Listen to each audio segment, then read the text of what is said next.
What's up, everybody? Welcome back to Real Talk Recover, where we talk about recovery from addiction and I share my life with you. My name is Nicole. I'm a person in long-term recovery. My sobriety date is July 13th of 2015. So tonight, you guys, we are going to be talking about mental health and the importance of taking care of your mental health in recovery. Okay, so y'all come on in, and let's do this thing. I am going to hold on just a second. At Yahoo. Okay, y'all do me a solid and like the video, invite your friends, share the video, like the video, invite your friends, share the video, and I'm going to do the same. Okay.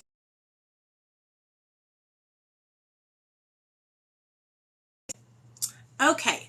Yeah, like the video, share the video, invite your friends. So, how is everybody today? If you're in recovery, do me a solid and drop your sobriety date in the comments. If you're not in recovery, that is okay too. If you're not in recovery, we want you to be here with us. We're not going to shame you. We're not going to tell you that you don't belong, because guess what, honey? You do belong, and you're right where you need to be. So, come spend the day with us, where you can actually have some positivity in your life here on Real Talk Recovery. Okay? So, for those of you guys that don't know me, because there's quite a few new people here, my name is Nicole. I've been sober since July 13th. I got sober because, well, I'm going to be honest with you guys. I was using drugs. My son ended up getting taken away from me. I was using drugs during my pregnancy. And I'm not proud of that at all. But when my son turned 1, he got taken away, and that was the thing that really snapped me out of it. So y'all come on in. We're going to talk all about recovery from addiction, mental health, how important it is to have support, and we're going to do it all. I'm really not like in a 12-step program. I do Mara, but I was AA. Tiffany's going to come on with us too, you guys. Hey, girl. I don't do a 12-step program either. I don't do a 12-step program either. I heard you saying that, and I don't like 12-step. It's not for me. Doesn't mean it doesn't work. It just does not for me. Right. Yeah. I started out with 12-step. I was in Alcoholics Anonymous, and I really, really enjoyed it, you guys. Like, I liked it a lot.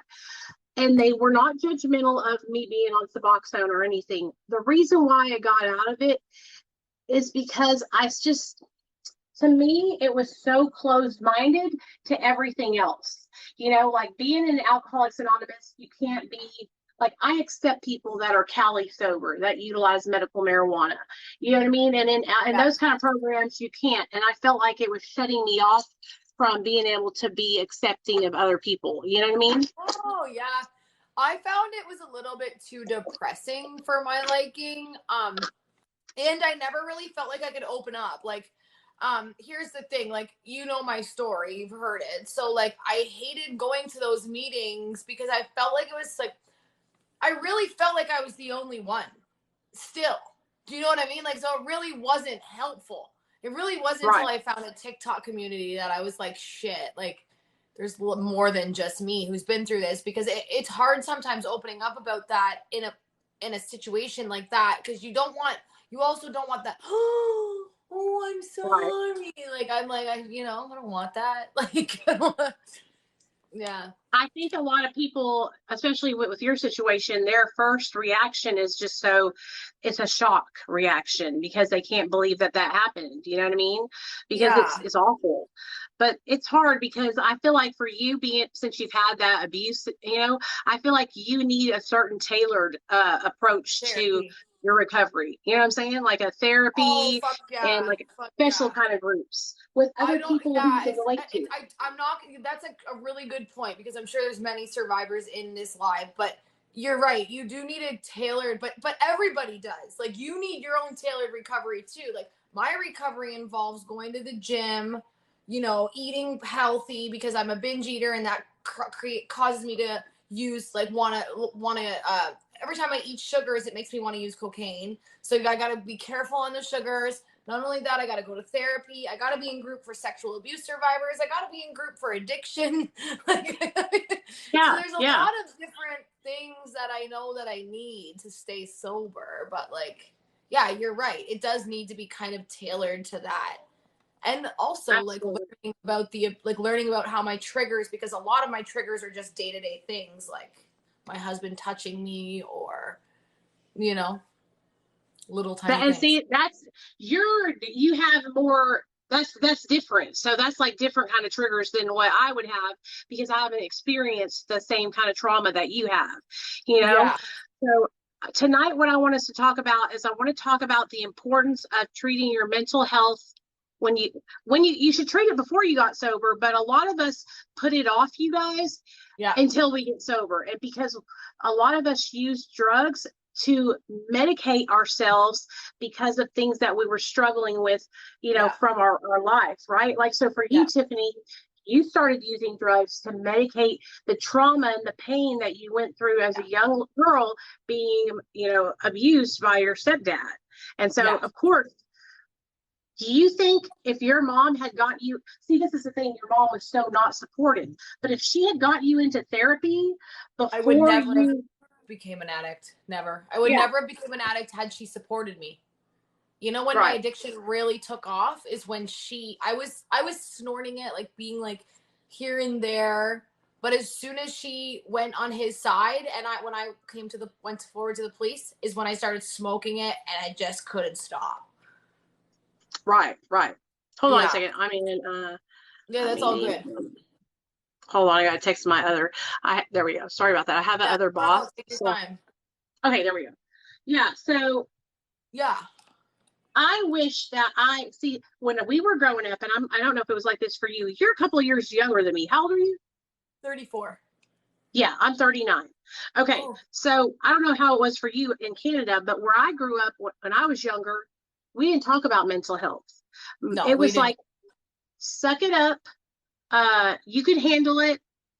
No big deal. No. Just ignore it. My dad was a big old giant Italian guy. He worked out every day. He was really into his physical fitness and like putting your best foot forward. And so there was no crying in baseball, no crying in baseball. And Yeah, then when my yeah. sister came out with her bipolar disorder, my parents didn't know what to do because none of us knew anything about mental health. Ah. And I think like some families are still like that, like my my mom's side of the family and my dad's side of the family, they don't admit they have mental health, but every single one of them has mental health issues. Like, you know Right. what I mean? And there's no Like I shame. see it so clear, but they can't Yeah. even because it's still that mindset of like my mental health doesn't, like, it's not real, like, oh, that's bullshit, like they literally like they think they call my mental health excuses. They're just Right. excuses for the way she acts. You know what I mean? Like, In yeah, your but all opinion, is there a difference of being clean and being sober? I don't like, there's not a difference. I don't like the words clean and sober because you're never dirty in the first place. Like, we're human beings. And my so husband I do answered stay sober a lot because I was in 12 steps Alcoholics Anonymous, but I don't like, honestly, I don't even, you're either like trying to work on yourself and in recovery, or you're not yes, trying to work on yourself and in I recovery. You know what I mean? yeah, I agree. Me and my husband were literally just discussing that yesterday. He's like, "Fuck that! What's sober? I hate that fucking word sober." He goes, because he goes, in the dictionary. He made a good point. He's like, if nobody would sustain sobriety because you'd have to cut out caffeine and everything. Nobody sustains sobriety, And I was like, that's a Well, pretty good sober point. is without alcohol. That's what sober is. Yeah, Just without alcohol. Clean would be everything, I would guess. Caffeine or yeah. I think sugar. in recovery is the nicest way to put it, because you can even relapse in recovery. That doesn't mean you're not still in recovery the next day. If you still pick up where you left off and keep working on yourself, you're still in recovery. Yeah, You're the still thing, the recovering. problem with it, people online, is they put so much like pressure and like focus in like the words that we use and Yes. their sobriety date. Like I know I say my sobriety date at the beginning of each thingy, but like it's really not even that important. Like I know people that have less time sober than me that are like doing really well and killing it, and they're kind of like they're like ahead of me, like it, like mentally, like within their healing journey. You know what I Some mean? people, yeah, and you know what? And you can be like you can be somewhere ahead of somewhere, like sorry, ahead of somebody in one place in your life, and then not ahead of them in another place. You know what I mean? So it is true. I know what you mean. I have friends the same. All right, and then I have friends who have been sober for 3 years, and I'm like, girl, I'm like 5 steps ahead of you. Like, you're like, you know what I Right. mean? In 5 years, you know, and I'm like, holy fuck, like, you know, like, what are When you you doing? get sober, like the main thing, okay, so when you guys get sober, you guys, like, who cares about what day you got sober on? Like, really, that doesn't matter. It doesn't matter because, like I said, you put so much purpose in that date. And then if anything goes wrong, you are like literally breaking down. Kim, you can send me a DM and I'll help you with anything you need help with. Yes. When you look at your date and if something happens and you kind of fall off of a wagon, then you put so much freaking purpose in that you're like, you don't want to get back on track and you feel so ashamed. I know I did. I felt so Yeah. ashamed. I didn't want to tell anybody. I didn't want to go back to the meetings, and I stayed out for like 4 or 5 years, you know? And so I try to tell people to like, it's okay to like honor your sobriety date and be proud of it, but like don't beat yourself up, you know, if you slip or something, you know, like I get back agree. on track. I You know? agree. If you beat yourself up after you slip, you're just gonna slip again and again and again. You know, you got to realize that just relapse comes with recovery sometimes. So it is what it is. We were talking about mental health, and I wanted to share like something for my own self. And I honestly, and I believe this so much because I couldn't heal until I started exercising. So I actually started exercising before I got sober, which is weird, Ugh. but it helped me get sober. So, I just like, I really wanted to share how can we be possibly taking care of our mind if we're not taking care of our body? And I mean that in like, Girl, I've been taking care of my mind for a long time without taking care of my body. I don't believe that. You probably walk and you probably exercise more than you know. Yeah, I mean, but Child, I'm not like a healthy, like I could do a lot better. You know what I'm saying? we all could. But I mean, you're taking care of like, you're walking, you're moving your body. Like, I know a lot of us get stuck in that rut sitting on the couch. You know what I mean? Like, that's Yeah. I don't even mean you don't have to go to the gym like I go to the gym. You got to go to like, I just mean move your body. Just get up, do a little more that day. You have a son, so there's no doubt in my mind that you Oh exercise. yeah. I understand what you mean. You have But a then there's son. other people who say stuff like that, and what they're meaning is like they're at the gym every morning at 6 a.m. No. and I can do stuff like that, but like I just recently admitted that I had a binge eating disorder, like within the last year. You know what I mean? Like I realized, like, oh my gosh, I used to restrict myself to the point where I wouldn't eat at all. And then I went all Yeah. the way to the other side of the spectrum, and where I would find myself at like midnight in my kitchen and like eating till I was sick, dude. Eating until I was sick. I have binge eating disorder. I timed myself one time and I ate for 6 full hours. I couldn't stop. And like, it's hard. Binge eating disorder is hard. You want to know how I quit binge eating though? I'll tell you. This fucking worked for me. And I lost 100 pounds doing it. I started making like 3 dinners. So I'd make like 3 pieces of chicken, and rather than binge eat at midnight, because I was like, yeah, I'd be like eating at midnight. Rather than binge eat at midnight, I would binge eat on chicken and healthy shit. So then Yeah. eventually I'd be like kind of so full from all this healthy food. Then I started going to 2 dinners, and then I started going to like, I just would make like extra healthy foods. I don't know, but I would make like a lot of dinner, and I would eat like 3 dinners.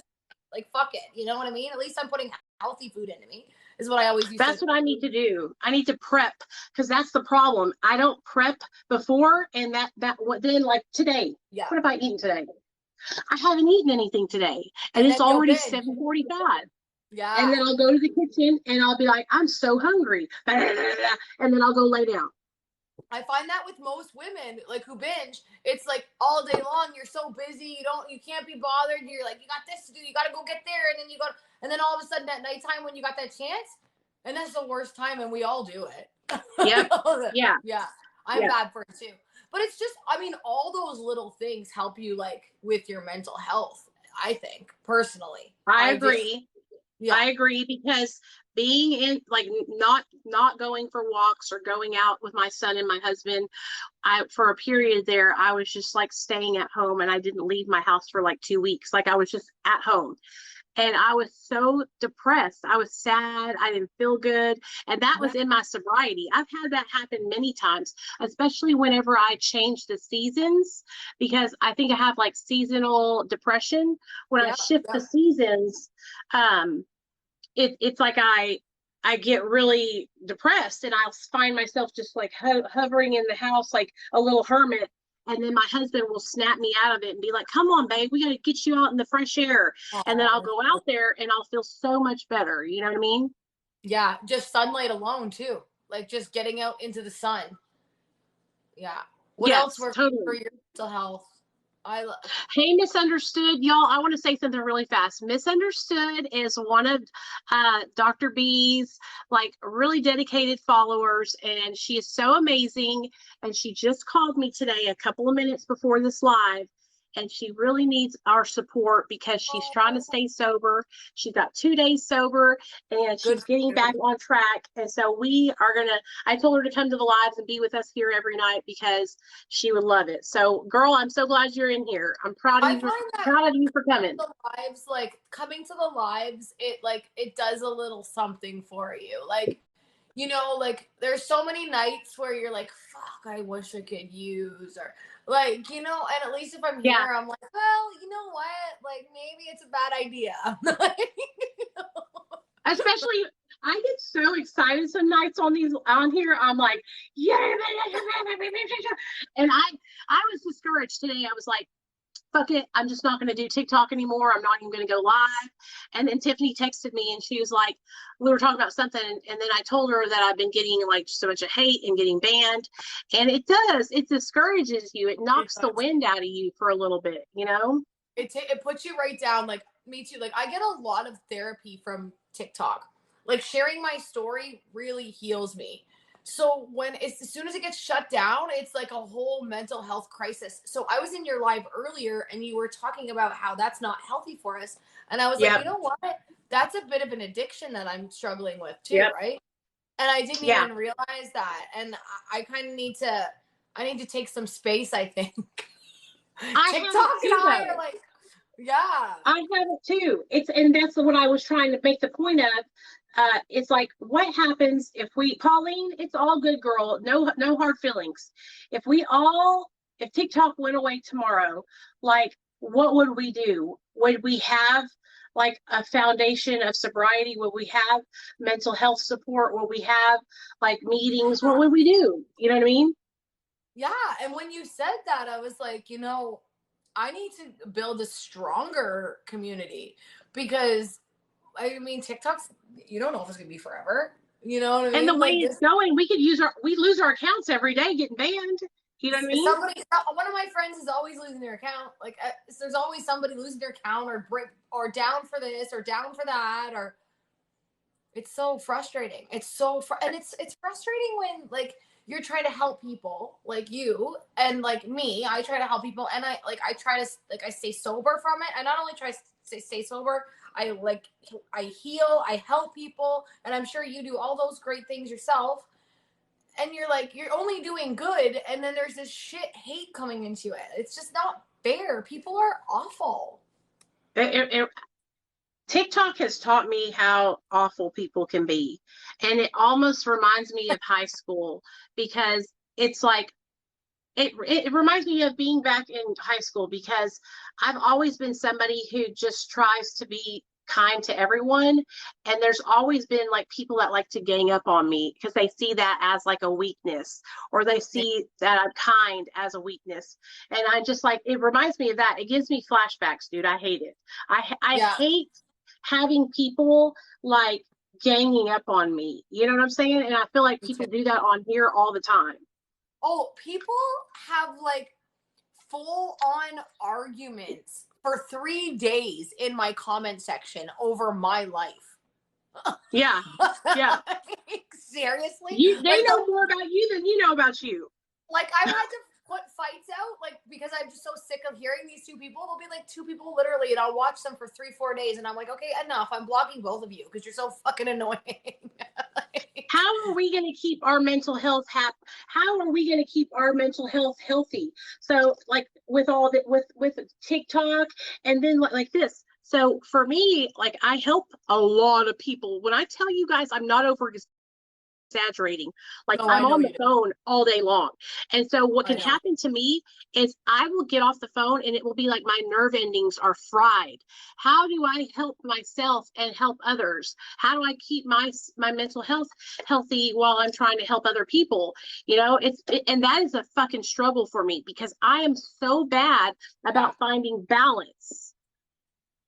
I'm bad at that too. It is so hard, and I actually hear everything you're saying. Like, um, I was really struggling. Like, I was getting a lot of hate from my family, and that I had to actually put them in the same category as the trolls. I'm Yeah. like, you know what? They're nothing more than a couple more trolls on the internet. You know what I mean? Like, it was. I think like compartmentalizing like what they actually are and who these pieces of shit are, because they're not good people. Like, if you're actually commenting this nasty stuff on people's account, like, you're not a nice person. Like, I would Right. never take 5 seconds out of my day to go make it, even if I don't believe in it or don't agree with it. Like, there's so many posts I'm like, ew, that's retarded, or that's stupid, or you know what I mean? Right. Like, I didn't say those words, but that's stupid, and I just scroll past it. Like, you know what I mean? Me Like, I don't want too. to like or comment because then it'll come up on my For You page again. Right, right. Like, I When don't you get. got sober, did your doctor like do any kind of like psychological evaluation or anything with you? Okay, so it's funny because I kind of got sober on my own, so I didn't really like I all those things on my own. I did do a psychological evaluation by myself. I kind of booked the appointment with the through the doctor, but it's kind of different the way it works in Canada. But anyhow, I booked the appointment and I had a meeting with a physio or Psychiatrist? Psychologist? psychotherapist, a psychiatrist, and a psychotherapist or something. Okay. And I ended up getting diagnosed with BPD and CPTSD. So I have a borderline personality disorder, which is hard, right? You get really attached to people, and Uh-huh. learning that, like, and you trust too soon, which is kind of scary sometimes, I and must so have that then because I trust everybody at first. it's so bad. Google it. It's like you'll probably there's like nine traits to it, and I literally have everyone. I'll let you know them all. I laugh at them Whenever every time. I got sober, my doctor, what they did with me, and this is really important, you guys, for like your mental health. If you guys are just getting sober, this is what my doctor did for me. They did a psychological evaluation for me, like at the beginning. Then 2 years into my sobriety, they did another one. And then Really? about 3, 4 years, they did another one because my doctor, they were trying to diagnose me, not my doctor, but other, like the treatment center or something, was trying to diagnose me as bipolar. Oh, I remember. They were trying to diagnose me as bipolar through the state because they were trying to take my son away, CPS. They were trying to say that I was bipolar and that I was unstable. And my psychiatrist, doctor, he was like, she's not bipolar. Like, she might Yeah. present as bipolar because she was shooting meth for so many years, but she's not bipolar. And I swear to God, as the years went by, he evaluated me again, and the only thing they diagnosed me with was anxiety and depression.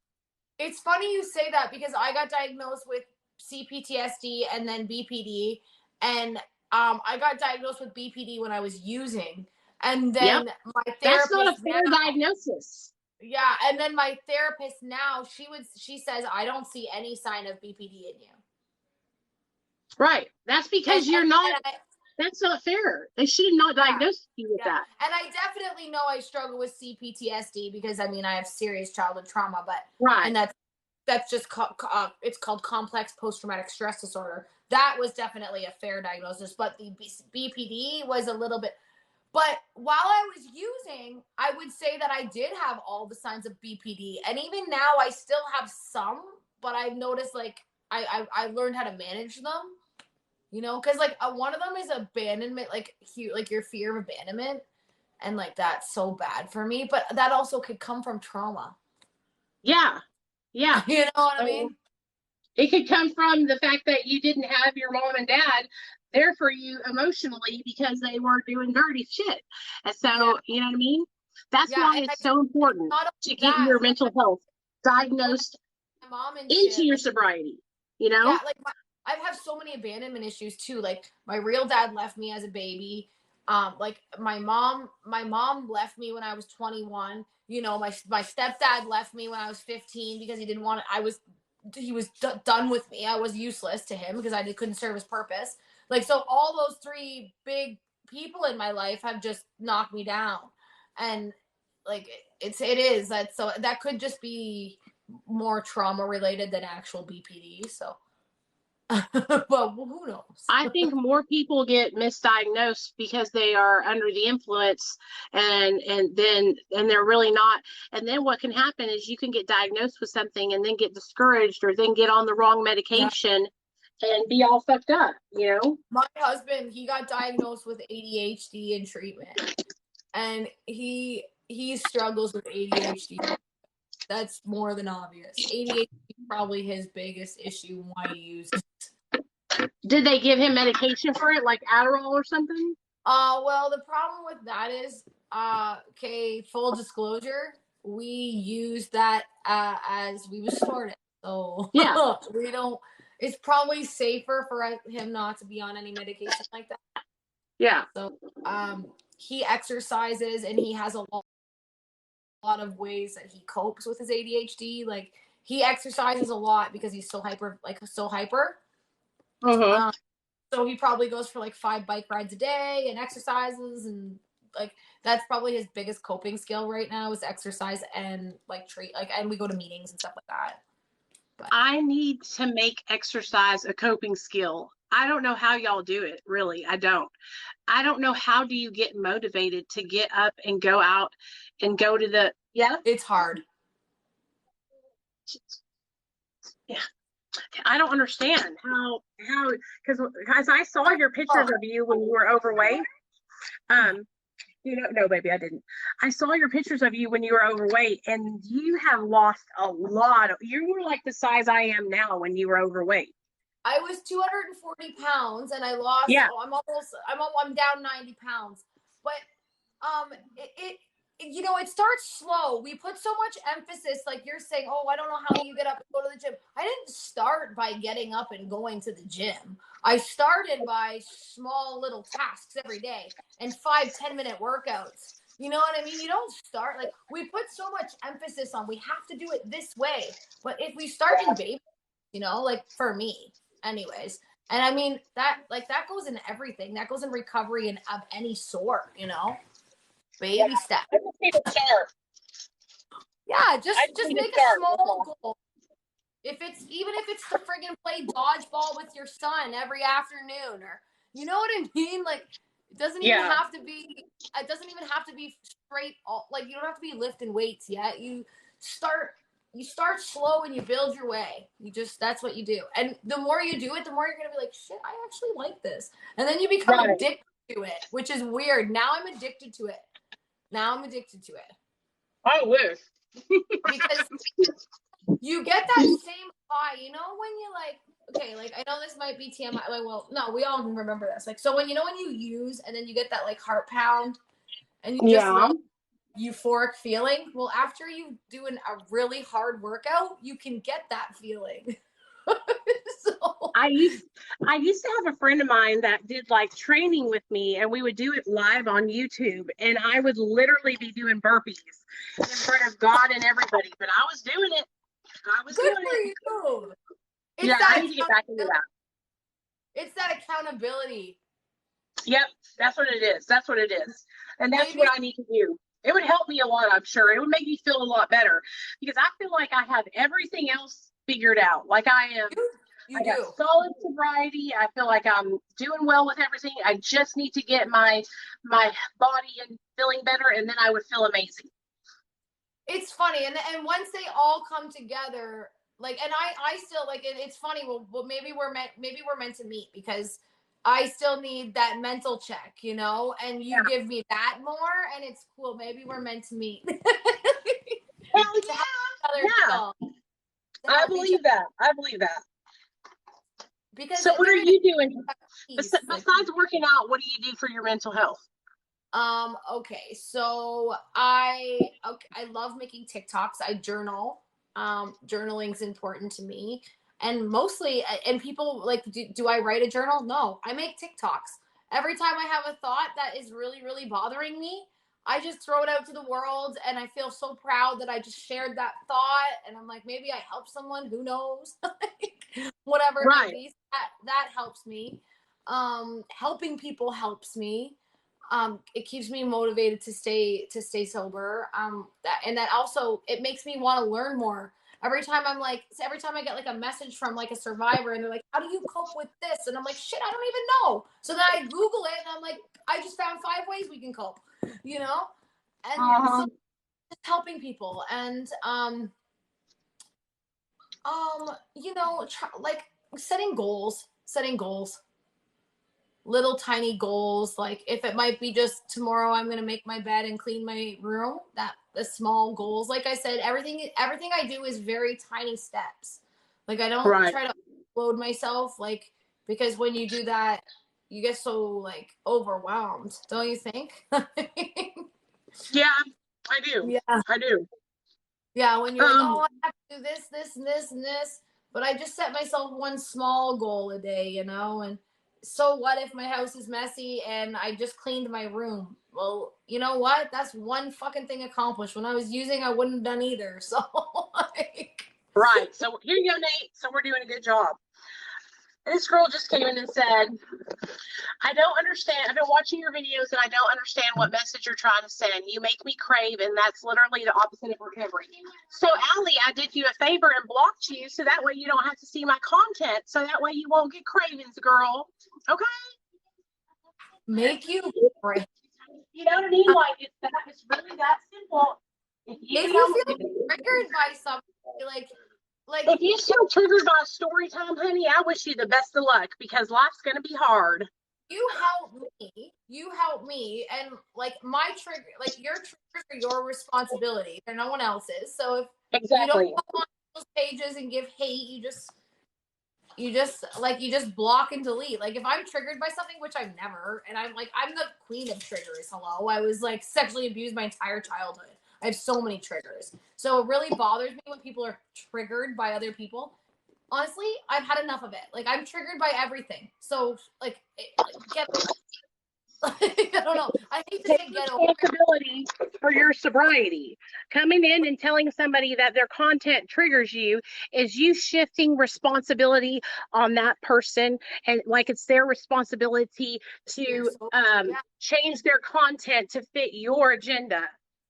Yeah, right. That's a good point. And it's like you're coming in trying to trigger someone else too. Like, why don't you just right? Like we're sitting here having a conversation about mental health and trying to keep our mental health healthy, and coming in and saying yada yada yada is on purpose. And this is what I'm talking about with people here on TikTok. It's like if you don't like someone's content, it's that simple to just scroll on by. Like I don't get it. I don't get people on here. I don't. It really bothers me, and it does. It bothers me. It does. Like I hear you. Yeah, it's like it's not that hard. And I'm gonna tell you straight up, if you're straight up, your triggers aren't my responsibility. No. If you have a problem with my content, like I said, you need to block me, because that's on you. I've never been triggered by watching somebody's video. Me either. You know what? No joke. My drug of choice is cocaine. Okay. When I was scrolling one day through TikTok, a big old shiny rock, and I mean a big one, and I was like, like, you know, my eyes are wide open. It's still, I was like, fuck that. Just scroll through, like, you know what I mean? Like it triggered, like, no joke. It made me feel like, oh my god, that looks like, you know. But I was like, you know, like I just gotta keep scrolling. I can't say anything about this, you know, it's somebody else's bullshit. So let's say you do get triggered by something. facing that trigger and working your way through that trigger is what you're going to do, instead of trying to like manipulate somebody to change their content to fit your need. Because honey, that's not what life is going to do. You can't walk through life and say, oh, that's a trigger, they need to take that bulletin board down because it has alcohol in it, or that liquor store, remove it, sorry, it's a trigger. You're gonna Spoons? be Absolutely not, no more spoons allowed, get them out of here. Trigger. You know what I mean? Spoons triggered me for like a year. They still Yeah. do it. You still had to eat with them. You still ate the spoons. You still got no choice. Yeah, spoons triggered me for like a year. And like Tim Hortons is triggers too. Like we have Tim Hortons at every corner. And when you're an addict and they got one personal bathroom. Yeah. I think Tim Hortons triggers every Canadian addict. Is that a place that you eat? It's a coffee shop. It's a huge Okay. Like every corner, they're extremely busy. Like they're just like extremely good. Like they have like one personal bathroom. They're all known to have a personal bathroom. That would be Waffle House here. Exactly. Yeah. So they trigger people forever, along with spoons. Like you got to drive by them all the time. You got to fucking eat them all. Like And then listen to me, guys. There's nothing. I get triggered by my own kids. Okay? Like I've been sexually assaulted. So like when if my own kids come up and touch me, I can't scream and yell at them because I'm triggered. You know? Right. And listen to me, that's what I'm trying to tell people here. Like, you guys, I understand that if you have triggers or something kind of makes you feel, but when you realize that you're watching someone's video and you're listening to their story and it makes you feel uncomfortable, like that's your responsibility to move past that and get off that story. You know, I share everything here, and so does Tiffany. We share the good, the bad, and the ugly. Okay, people could go to her page and say, this triggers me to think of the time that I was sexually assaulted by my so-and-so. And it's like, she can't, that's not her responsibility to not tell her story because of someone else's feelings. And if you're feeling triggered, it's really like speaking of mental health, it's really damaging to your mental health to stay and like continue to listen or continue to like add fuel to the fire. It's not really good for your mental health to keep, like, for instance, okay, I get a nasty message from my sister online, okay? She texts me some nasty ass message. I started literally shaking when I got the message, shaking. But had I replied, she would have came back at me with 15 more messages and I would have been so fucking hurt even more. I would have been just like, you know what I mean? Yeah. You're just feeding into my mental health even more. What's the point? I gotta just back off now before I'm literally crying and shaking later. Right. I just don't want people to think that there's something wrong with having triggers, but like, no, don't come to me and tell me about it. Like, that's your responsibility to take care of that. You know what I mean? Learning your triggers too means taking a step back and figuring out why. It doesn't mean like attacking at other people, like you said, like blaming your content for their drug use. That's not your problem. And think about all the trends that we do and all the big content creators who make videos about their addiction and funny little skits. I think people give me a harder time because I share stories and their words coming out of my mouth. You know what I'm saying?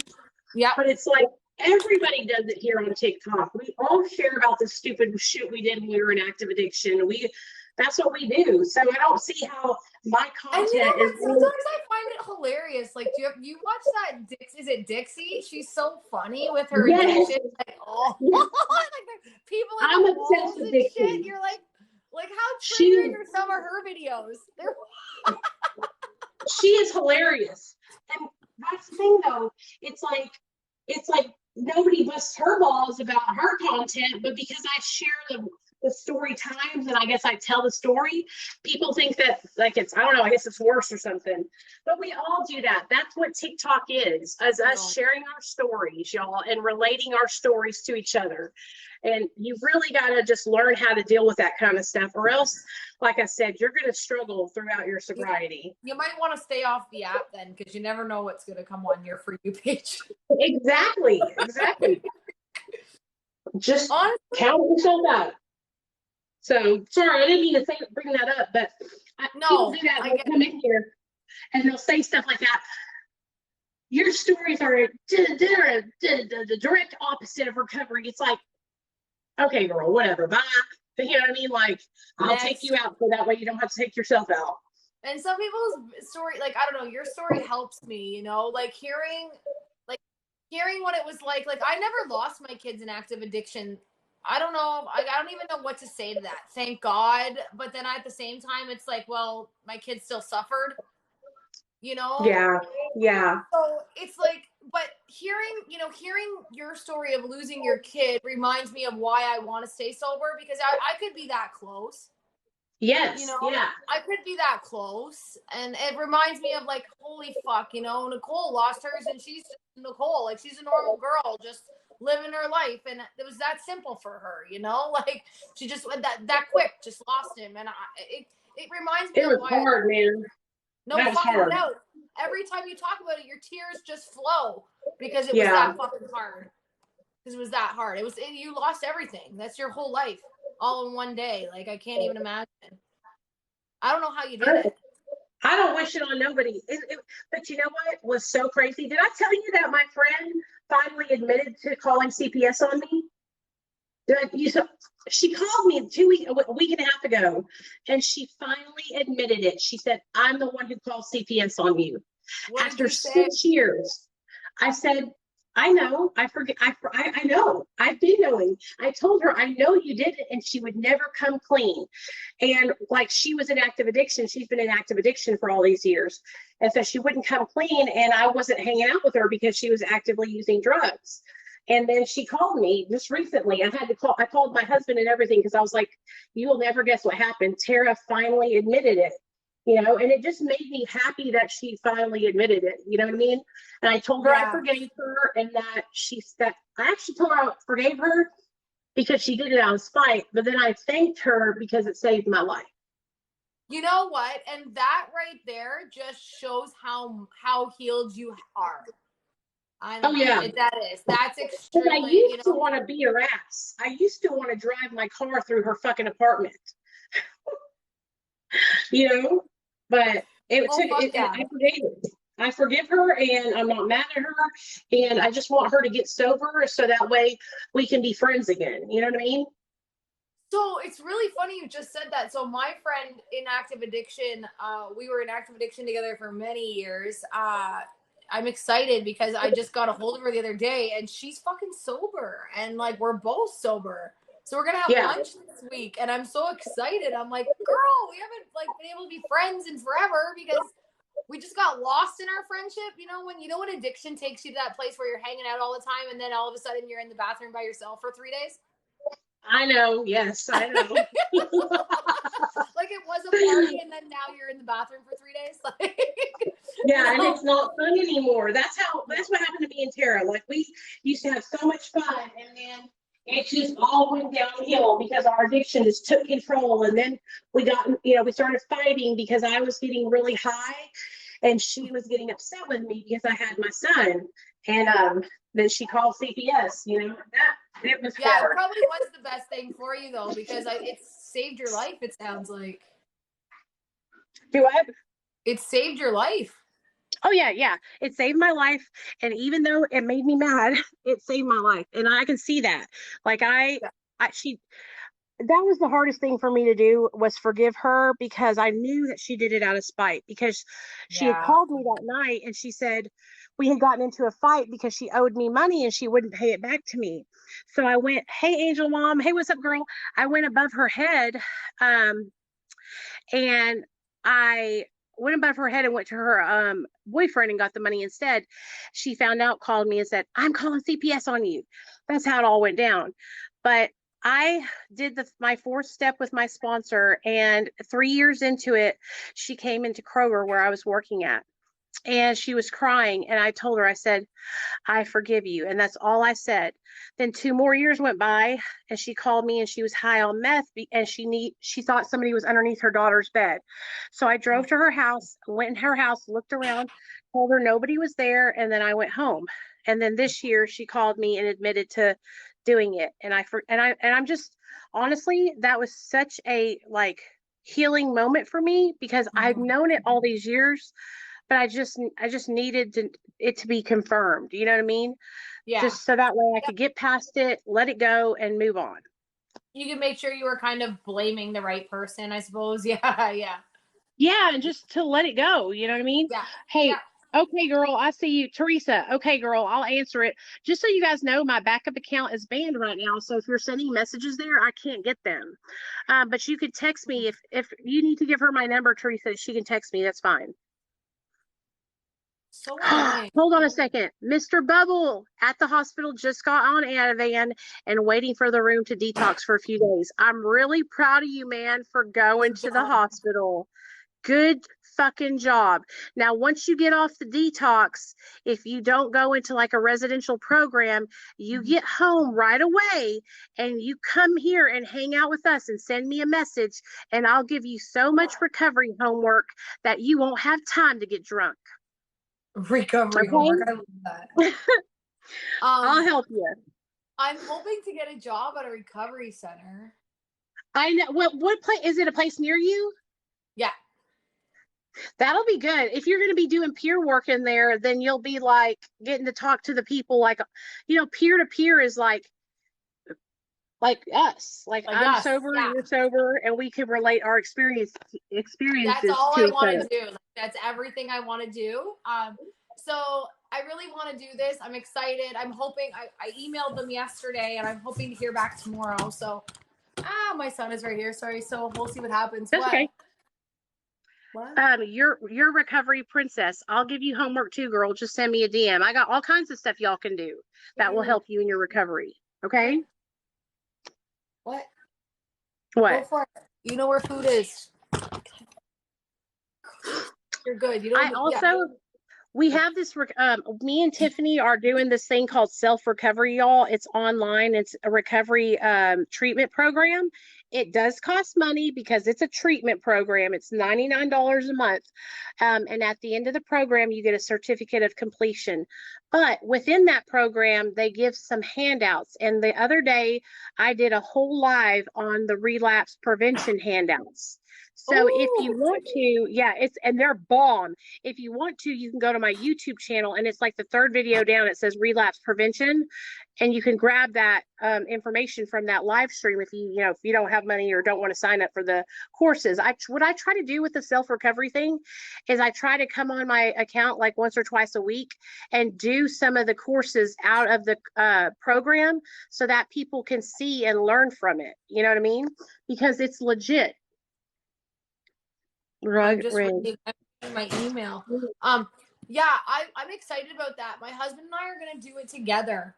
We're gonna try to work at it a little bit together because he could use it too. So, and it's hard. It is really nice. You'll see. Yeah. You'll see.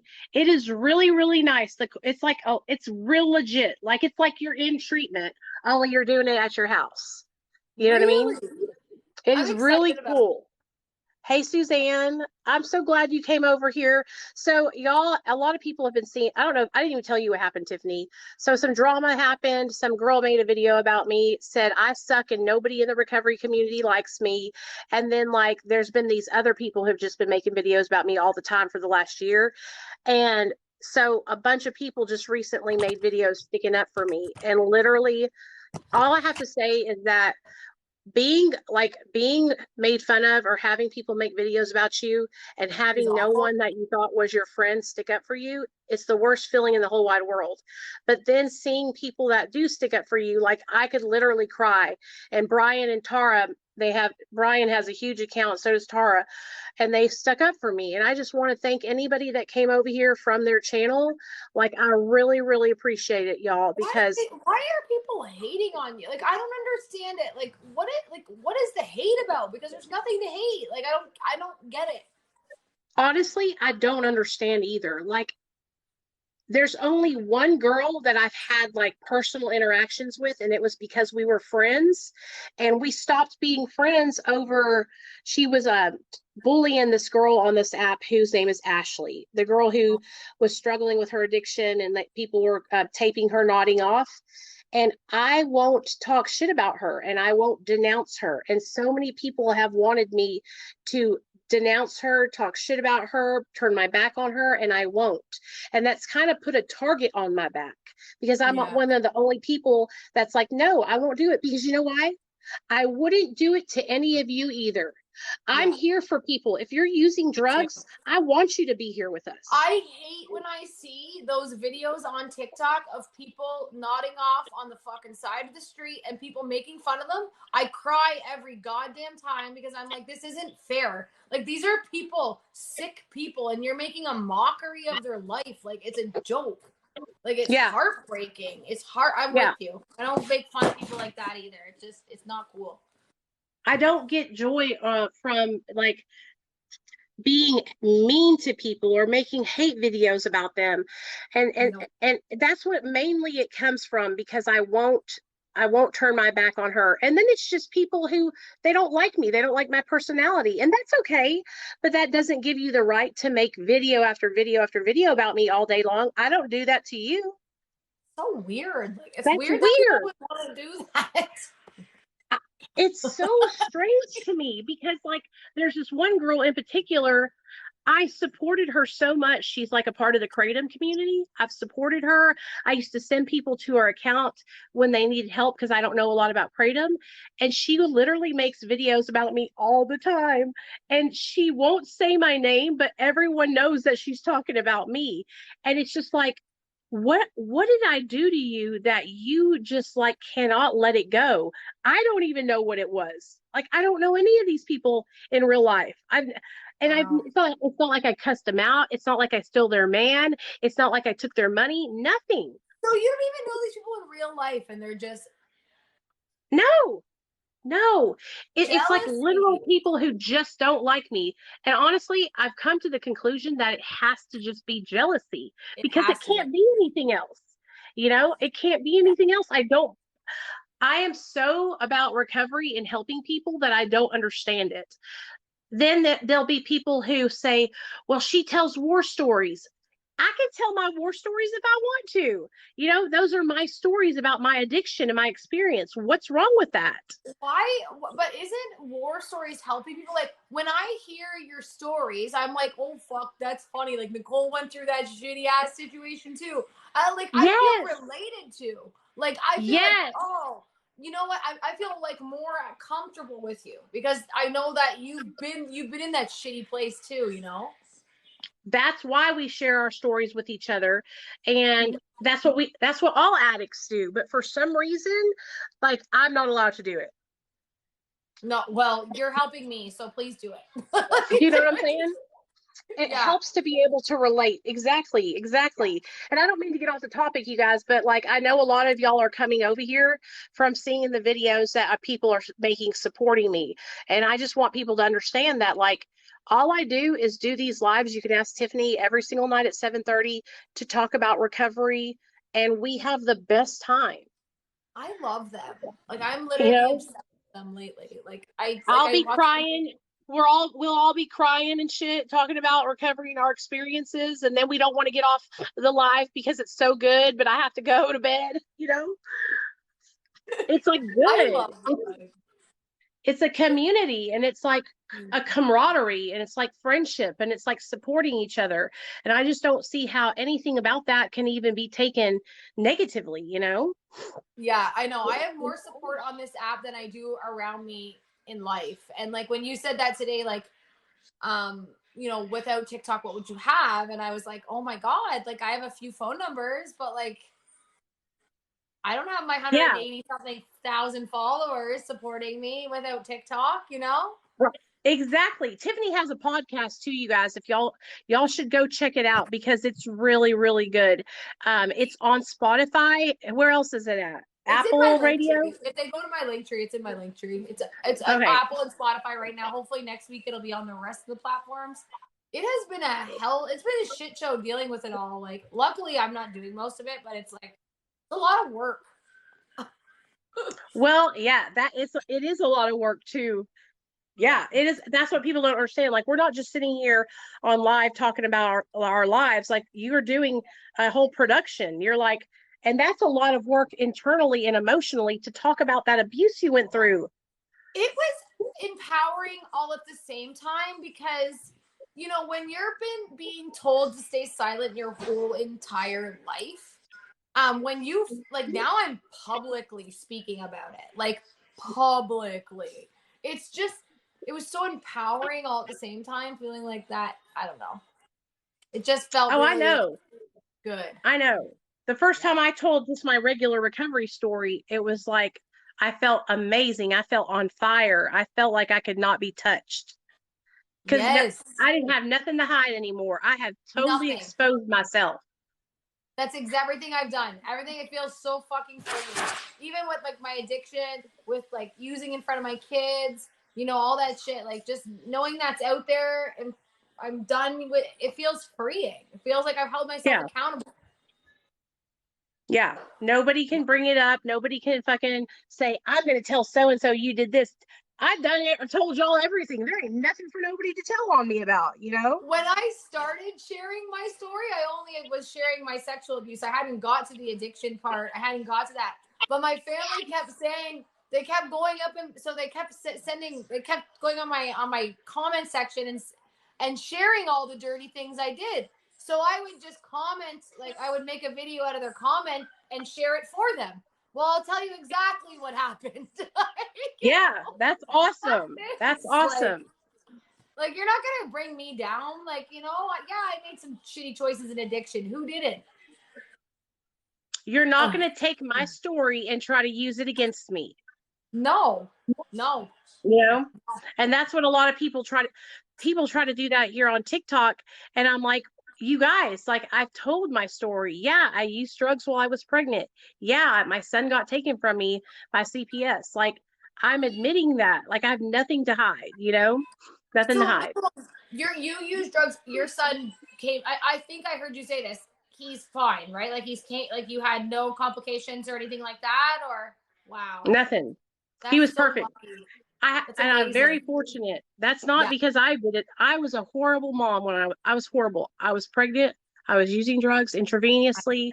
I was horrible. I tried to stop many times, but I failed every time. When you're in intravenous use, there's no stopping. Even pregnant, there's no stopping. It was hard, man. It's hard. I tried to stop. I really, really did. I cried. I cried about it because I just knew that I prayed. I will tell you this. I prayed every day for my son to be okay, for God to protect him. And that's what happened. I'm not like super religious, but I believe in God. And I was raised up, you know, in the church. And I believe that like there was something protecting my son from me. Yeah. You know, and that makes me so sad to have to say that my son was protected from me. You know what I mean? Because I was supposed to be protecting my son and I couldn't do that. I hear you. I fucking hear you. I hear you. I fell flat on my face in front of my kids, like in an addiction, and it's just, and like to think that I put them through that, to see their mom in that shape, you know, like it's heartbreaking. Like I can't even imagine seeing my mom falling down with blood out in her arms and legs, and and she's that like. I can't even imagine the pain they've been in. Like, I just can't even imagine the pain that they've been through. And I don't know. It's just heartbreaking to me sometimes that I've done that. Like, it's hard. And so I feel your pain. I used while I was pregnant with my first son for 3 months, but I at that point wasn't injecting, right? I was just only snorting. So I was only like, you know, using once a month. So I was able, once I found out I was pregnant, I was able to quit. But when I started smoking, I actually ended up getting an IUD because I said to myself, I don't want to get pregnant because I won't be able to stop. And so I know how hard like I can imagine how it would have been. Like if I was intravenous using and friggin' I don't even know. That's so hard to get off. It's so hard. Once you find that needle, it's like if anyone's out there thinking it, don't fucking pick it up. It's the worst. Yeah, that was probably one of the worst mistakes I made. I should have stayed. I think if I had stayed away from the rig, I would have got sober a lot sooner and a lot easier. You know? Once you find that needle and like you try it the one time, it's all it takes. It's literally, it's like anything, but it gets you so hard that and how heartbreak, you know how hard it is. It's just such a shitty life. You're always in pain. You're always irritated. You can't find a vein. Oh, Like Lord, just so annoying. thinking about it makes me want to pull my hair out. I can't believe you know how much time I spent in the bathroom? Like, and for the thing, I was really good at hitting myself, but towards the end of my addiction, it got to where it was like I had just shot up in the same spot for so many times that it just got scar tissue there, you know? Same. That's exactly what happened to me. Like, exactly. Like, I was exactly the same. Like, my veins were always fine, but then at the end, it was just so much scar tissue, so much. And I went to have a surgery, and the lady was like, "You have so much scar tissue in your vein," and I was so embarrassed, but I was like, "Yes, yeah." And then when you go to give blood, or they go to the doctor and you have to have a lab done, and they look at your arms and they know that you have been, "Hey, Amy, what's up, girl?" They know that you have been, yeah. And I'm the kind of person that I'm just like, I'm in recovery. Like, I just go ahead and say it, so that way they don't even ask me about it, you know? Yeah. I'm in recovery. So yeah, I remember my husband had to get a needle once, and it was just so embarrassing. Like, and then she was really mean to him, and like she had said a bunch of stuff, and I was like, oh, like rude, you know? Like, so there's so many embarrassing moments, you know, in addiction. I agree. I've had many embarrassing moments, just like ending up in the hospital because I was so high that I had stayed up for days and was like hallucinating. And that's a lot of the stories that I tell are about me ending my ass up in the hospital because I have been just hallucinating so bad. And people call the cops on me and call the ambulance because they're seriously worried about whether or not I'm going to be okay or not, because I was so hallucinating so bad. And just finding me walking finding me walking down the street in the middle of the fucking, it's like Southwest Little Rock, the hood, where like gangs are at and shit. And I'm walking down the street, you know, like those people you see here on TikTok that they record. And I'm flailing around and talking to people like this. And you can just see me. I'm so skinny. My eyes are like sunken in and my hair's wild. You know, and that was me. Those moments. Yeah. My husband. I wish I could see myself. I wish I could go back and see what I looked like, because I honestly believe that it's what I look like. I look like those people that I see now online, you know? Oh, so sad. No, I hear that. My husband would hallucinate a lot. Like, we used together a lot, and he would hallucinate, but I wouldn't. We would stay up for days together, and I would always be trying to, like, I've seen people hallucinate, so I hear you, but I'm like, I'd always be trying to talk them down. Like, no one, like you said, your friend said someone's under the bed. Like, that was him all the time. I was hiding people in the mattress, and like, it's scary because you really see it. Yeah, no, it's so real. He legit believed that there was people like in our house. You know what I mean? Like, and it gets so scary because our kids were in the house. So now he's in psychosis, right? And like, say our kids come, like, he might hurt them because he's scared. You know, like, to think of the danger that we were in, you know, was fucked. Like, and scare, and the danger of our kids. You know, he could have hurt our own kids because he was in such bad psychosis. Yeah. I've heard of people hurting their children, like putting them in the oven, you know, because they were in psychosis and thought their kid was a chicken or something. Yeah. And I could see that happening. Like, I luckily never hallucinated by the grace of God, because I think my husband, like, you know, had they have walked by in the wrong way, or, you know what I mean, he would have hurt them maybe, or like, because he was scared all the time. He was always so scared and hallucinating, right?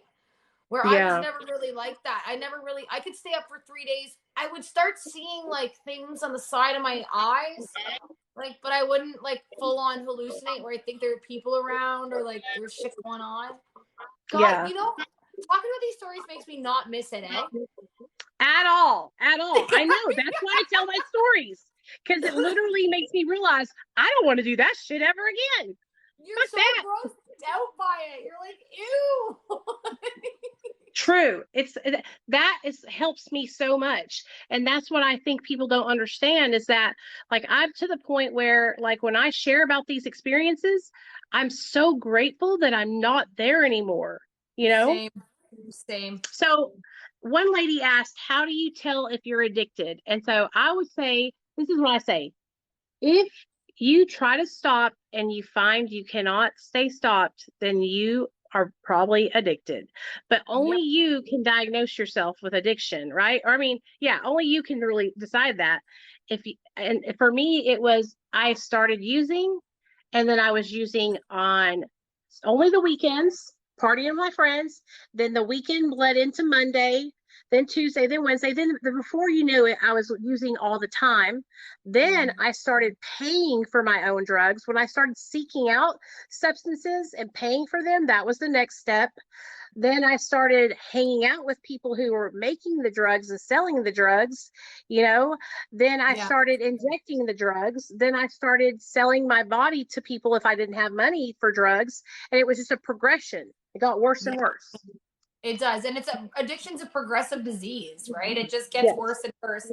And I mean, at the end of the day, if you're using substances like cocaine and meth and heroin and whatever, like, I'm sorry, but if you're using those to cope for some reason, and that's a problem in itself.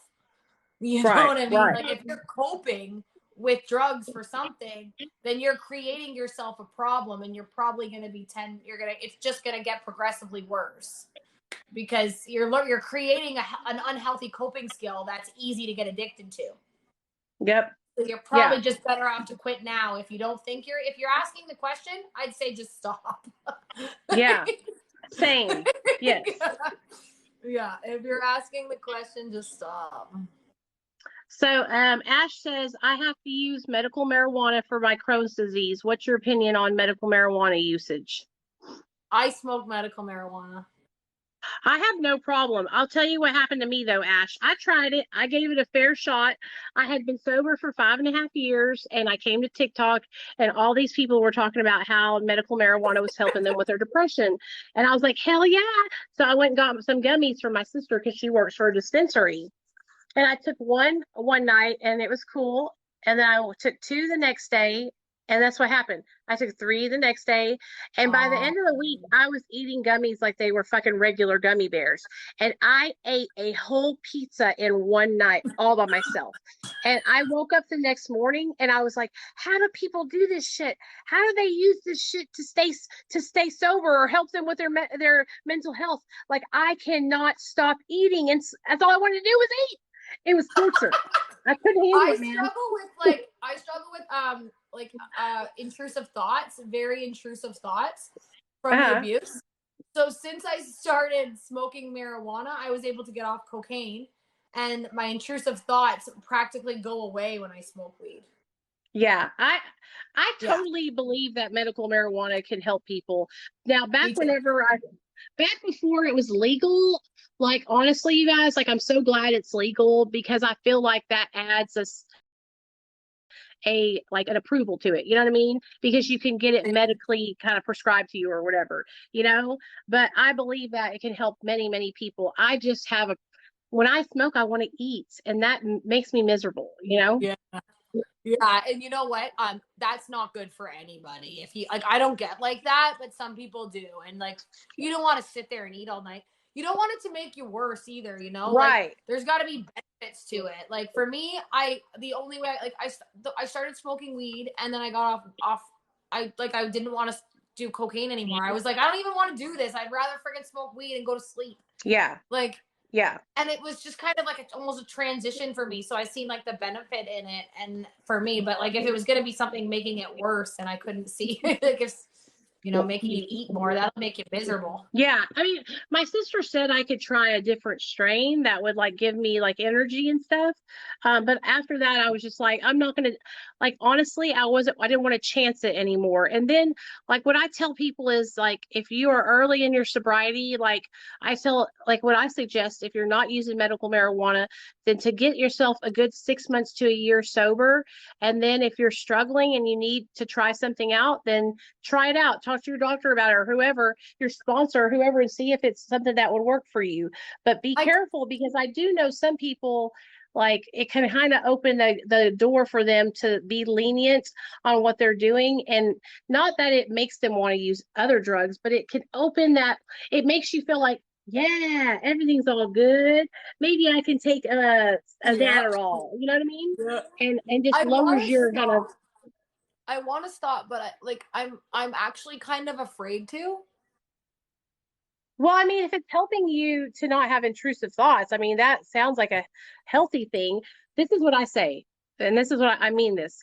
If you're using it therapeutically, like, once or twice a day, but if you're smoking around the clock, like that can become a habit, like a unhealthy coping skill. You know what Not I gonna mean? lie, Like, I smoke a lot. you know what I'm saying? And I'm not judging nobody's Yeah. recovery, y'all. No, I'm no, not trying to no. make anybody feel bad, but like, what would you do if you didn't have marijuana? Would you be able to cope with your days? Would you be able to make it through the day without having it? Well, you know what? That test is coming up for me in December because Uh-huh. I'm going to the US and I'm taking a plane, so I don't really have any weed and I can't bring it. Uh-huh. So I'm kind of like, I have a little bit of anxiety thinking about it, but I know I can do it. And I have actually said to myself that this might be the weekend I get off of it completely. Maybe. Right. This you'll recognize it, because I promise you, if it's something that's like giving you relief like that, you're gonna notice it, because you're gonna be a little irritable. You're not gonna be as relaxed, and I mean, that's with anything. Like, if you were on a medication for your anxiety, Yeah. you would have a transition period too. You know what I mean? Yeah. So it's So not a bad thing. I Nobody think think it's a it'll bad be a thing, big test for me in December. I was actually kind of hoping that in December it would just get me off of it. Like when I got home, I just wouldn't go get it anymore, you know? I'm Hmm. hoping. I don't know. We'll see. Like I said, like the intrusive thoughts, like they don't come, but I'm like, are they so masked that I don't even know if I would even have them anymore because I'm at a point where I'm a little bit more healed. So I might be able to start weaning off of it a little bit. Like I might. Yeah. I believe that. Yeah. That's why. And I think it would be better for my physical health, like I'm coughing all the time. My lungs hurt. Yeah. I want Yeah. to be healthy. Ash, because you have Crohn's, like I've heard that's super painful. So, I mean, if you don't have to take pain pills and you can use medical marijuana and that helps you, girl, I totally understand. Like you have chronic pain. That's really hard to deal with, you know? Friggin' chronic pain, yeah, no doubt. I remember, okay, when I was in the hospital, okay, I got my tube side and my gallbladder removed, and I had 3 blood transfusions because it was really bad. They cut me. So afterward, they prescribed me Dilaudid, right? They prescribed me Dilaudid. I'm puking. My stomach has been cut from hip to hip. I'm vomiting like crazy because I'm taking these fucking Dilaudids. I'm in so much more pain because I'm vomiting because my stomach hurts. Then my husband was like, why don't you take these weed gummies? I friggin' take the weed gummies and I start healing. I start eating. Now I'm not puking. I'm in less pain. And my Yeah. body's starting to heal. And I was like, why did they give me friggin' Dilaudid? Just give me weed gummies. Yeah. Yeah. I I agree mean, with weed and imagine pain. if people were treated with medical marijuana instead of opiates, a lot of people would have not had addiction like they do now, But Agreed. Agreed. I totally support you guys. If you use medical marijuana, I just don't want anybody to feel like you guys, anybody can I be here with us. Like if you're using meth, if you're still using meth, I want you to come hang out with us, because even I so, used to use yeah. meth and I know what it's like. You know what I mean? Well, if you're So, using and you're here, that means you're your first step to like admitting you have a problem. So like, right, yeah, join right, right in. We exactly. were all That's here at why that's why I don't like people get upset with me, but I'm not going to kick people out if they're using. I'm not going to tell them that they can't be here. If somebody wants to come up and share, I'm not going to tell them they can't share. Like I want people to know that they can be with us, because we were all once using drugs. What I feel like happens to people when they get sober is they forget that they were once just like that other person.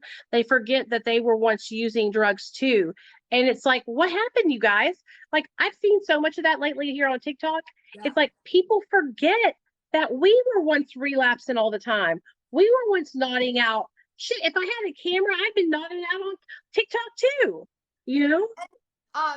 Like I find that like the stories, like okay, somebody fresh use, like who's still using today, say they were to come up into your live, that reminds me, like, I like to hear that story because that reminds me of where, like, all their chaos that they've got going on surrounded around them right now reminds me of exactly where I don't want to be again. So I learned something from them. I'm like, you know what? If I go out and use, I'll be right back to that situation where, you know, I owe so-and-so money. I have to grab this. I gotta be there. Like, you know, all those stories help. They help us all stay sober, get sober together, see hope in each other. I don't know. I like every story. That's why I like going to meetings.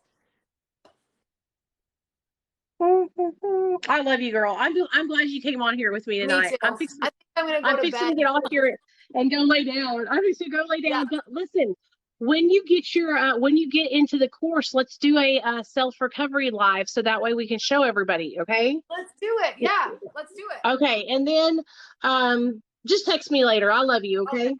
All right. Good night. I'm going to sleep too. Have a good one. Bye, baby. Bye. Oh, she left me. You guys, I hope you enjoyed me and Tiffany coming on together tonight. Me and Tiffany have just recently like really gotten to connecting with each other and texting with each other. And I really she has been so supportive to me. And it's really hard for me to like find friends that I can stay friends with, because what happens a lot of times is like I'll find a friend and then they'll be really needy and they'll want to talk to me on the phone all the time, and I like to have just a medium kind of like where we text each other and sometimes we call each other, you know what I mean, because I'm on the phone already so much with my job.